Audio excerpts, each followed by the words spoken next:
This is your Barbados Today evening news update for Thursday, June 21. So glad you can join us. I'm Fernella Wedderburn.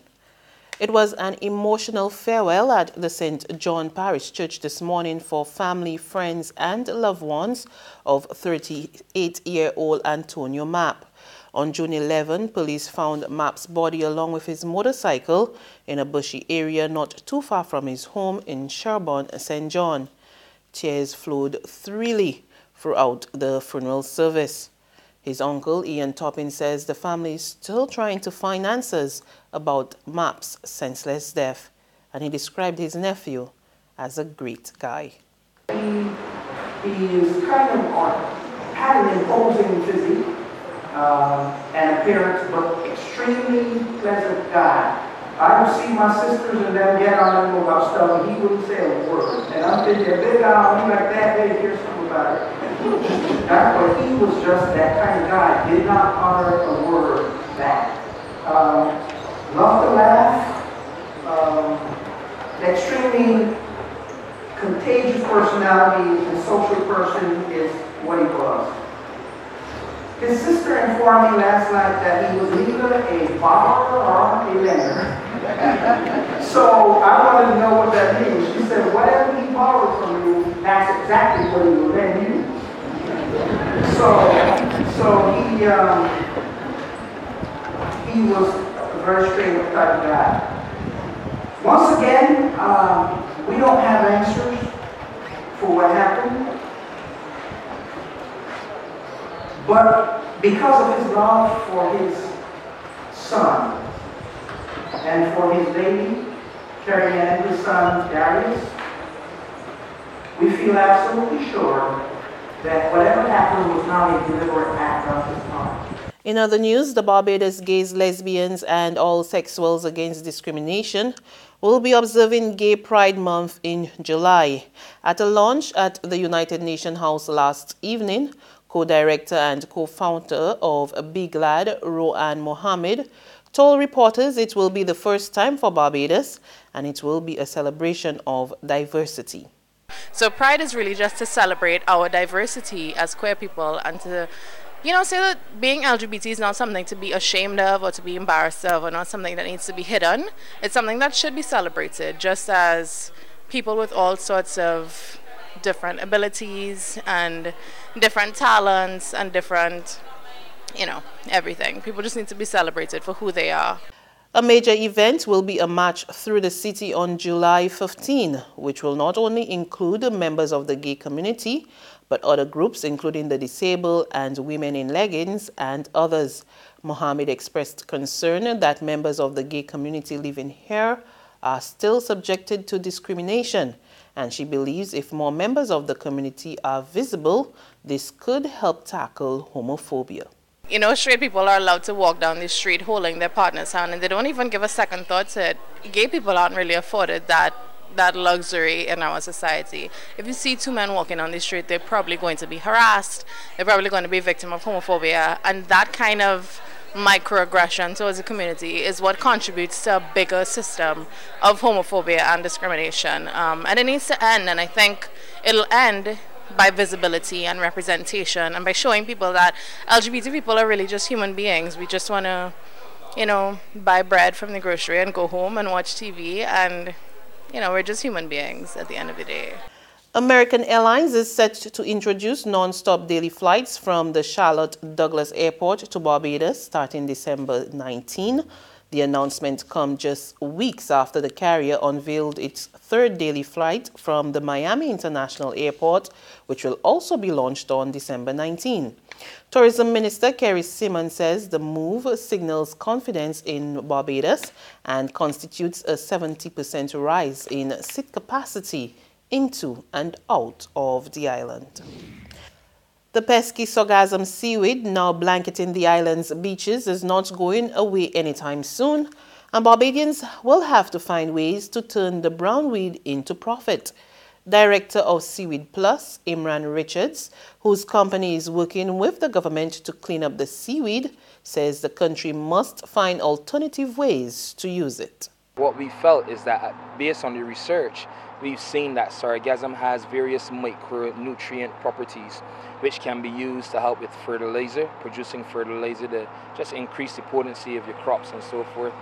Compost, you can make peat moss, and just different products that can be produced to serve the agricultural industry. And so what we are doing is harvesting as much of this seaweed as possible so that we address what seems to be a national problem. We are now turning that into an opportunity that can produce products to help with unemployment, specifically youth unemployment. We currently have about 5 young people who are working with us. And so this is really a project that has been done in partnership with Biogen, which is headed by Mark Hill. And we've really had a lot of support from the government. The Ministry of Agriculture in particular, BA, DMC, BAMC, many of them have come on board. There's regional and international news after this short break.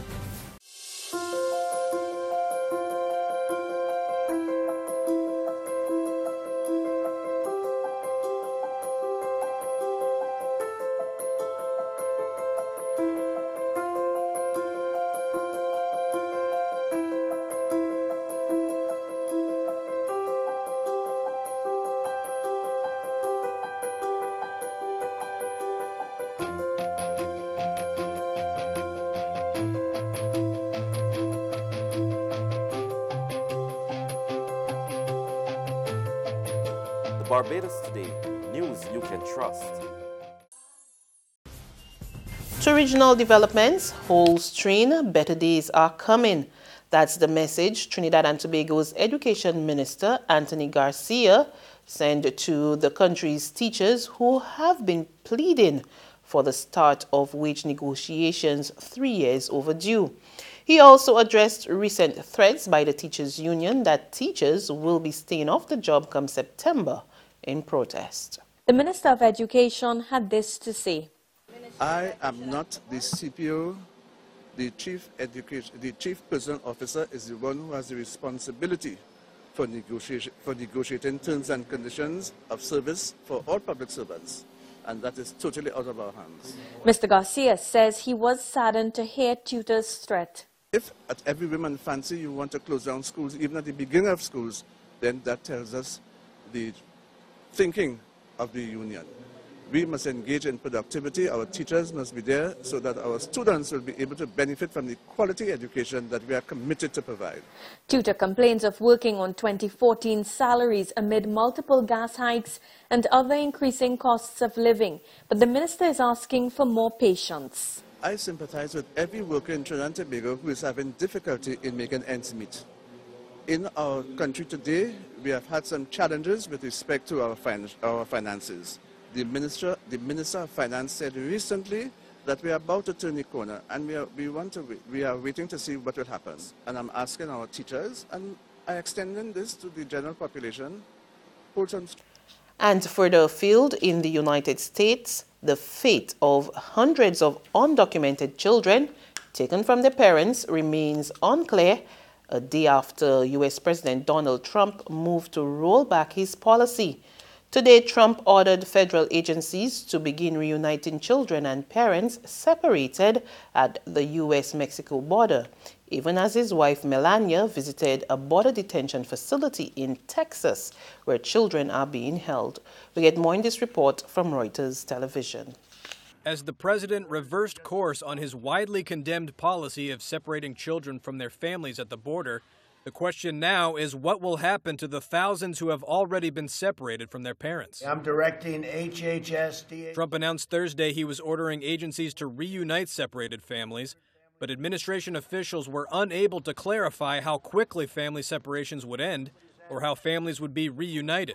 Reuters' Reed Levinson has the story. It's still a bit of a scramble for parents to be reconnected with their children they've been separated from. I mean, on the one hand, you have border processing facilities, you have ORR shelters across the country, you have parents who've been deported to countries like Guatemala and Honduras that are scrambling to be in touch with organizations on the ground. They're reaching out to the consulates. There's still no central system for connecting all these pieces of the puzzle and reuniting parents with children. There's also confusion on where the kids are, having been shipped and flown all over the country.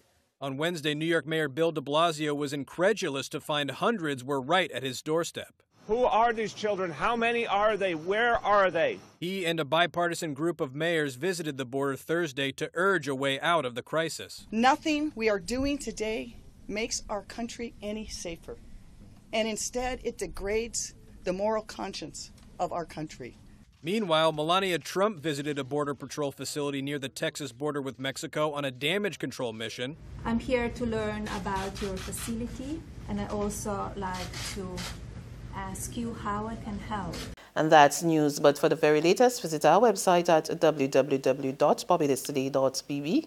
You can also subscribe to our e-paper, email updates, and like us on Facebook, and also sign up for our breaking news alerts via WhatsApp. We're also on Izumi Media in bus terminals, as well as screenplay at supermarkets and gas stations near you. And you can hear us as well on Mix 96.9 FM. I'm Fernella Wedderburn. Good evening.